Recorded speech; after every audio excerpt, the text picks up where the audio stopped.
Assalamu alaikum now. Now I would like to discuss about peripartum mood disturbance. Onset during pregnancy or within 4 weeks of delivery, increased risk with history of mood disorder. Increased risk with history of mood disorder.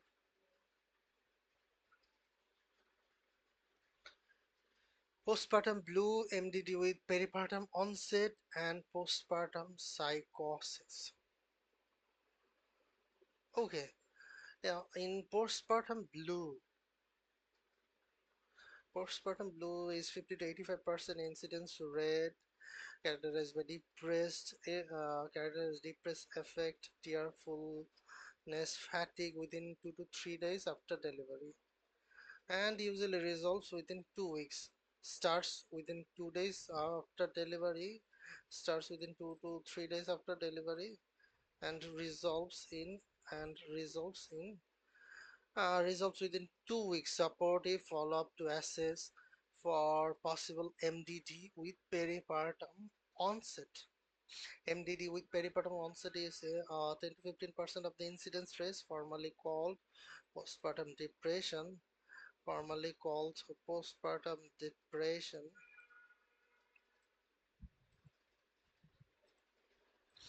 Meets the MDD criteria with onset either during pregnancy or within 4 weeks after delivery. Within 4 weeks after delivery. So blue is 2, and MDD with peripartum onset is 4.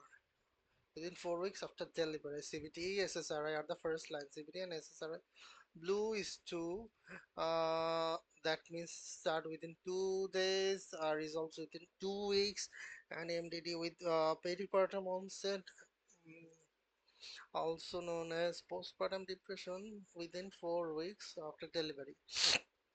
And postpartum psychosis, 0.1 to 2% of the incidence rate, characterized by mood congruent delusion, hallucination, thought of harming the baby or self.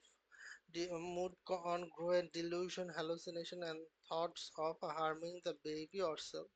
Risk factors include first pregnancy, family history, bipolar disorder, psychotic disorder, recent medication change. Treatment is hospitalization and initiation of atypical antipsychotic.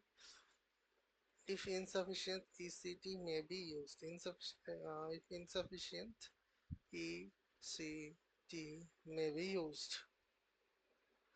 Okay, postpartum blue within 2 to 3 days. Start within 2 to 3 days. Resolve within 2 weeks. Resolve within 2 weeks.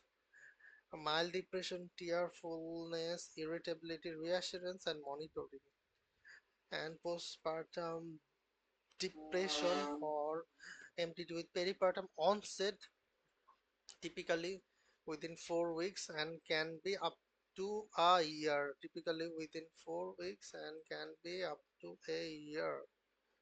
More than 2 weeks of uh, um, more than 2 weeks of moderate to severe depression. More than 2 weeks of moderate to severe depression. Sleep or appetite disturbance, low energy, psychomotor changes, guilt, concentration difficulty, and suicidal ideation. Postpartum psychosis, variable days to weeks, delusion, hallucination, thought disorganization, and bizarre behavior. Antipsychotic, antidepressant, mood stabilizer. Antipsychotic, antidepressant, mood stabilizer, hospitalization. Do not leave mother alone with infant due to risk of infanticide. Due to risk of antipsychotic, antidepressant, mood stabilizer, and hospitalization. Hospitalization. Do not leave mother alone with infant due to increased risk of infanticide. Then electroconvulsive therapy. In postpartum psychosis, you can give these electroconvulsive therapy, a rapid onset method to treat refractory depression. If depression cannot be corrected by medication, then you can give ECT, depression with psychotic symptom, catatonia, depression with psychotic symptom, catatonia, and acute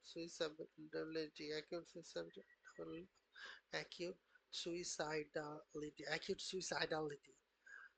It induces tonic-clonic seizure under anesthesia. It induces tonic-clonic seizure under anesthesia and neuromuscular blockade.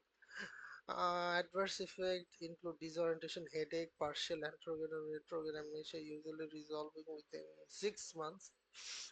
No absolute contraindication, safe in pregnant individual, safe in pregnant individual and older adults, safe in pregnant individual and older adult.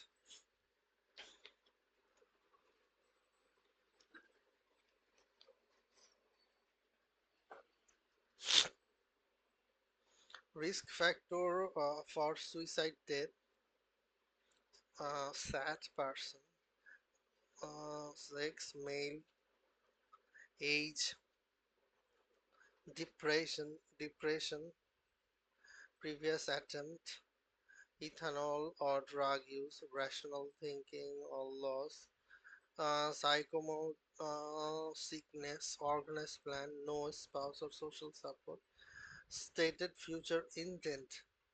These are the sad persons with sex, age male, age young adult or older adult, or depression, previous attempt, ethanol or drug use, rational thinking, loss, psychosis, sickness, medical illness, organized plan, no spouse or other social support, stated future intent. Sad persons are more likely to die from suicide.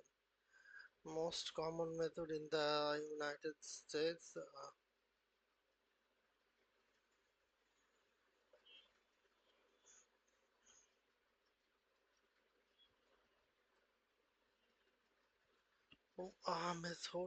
Most common method of US is firearms, as this to guns to increase risk of suicide. Women try more often, men try more often. Women women try more often, men die more often. Women try more often and men die more often.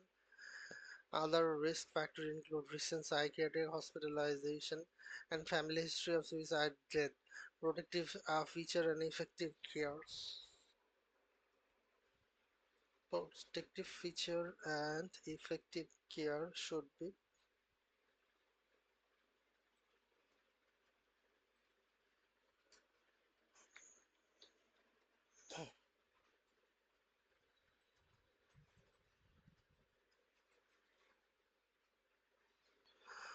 suicide risk and protective feature. Suicide risk, psychiatric disorders, prior suicide attempt. Hope this is a very important that prior suicide attempts. Hopelessness, never married, divorce, separated, living alone,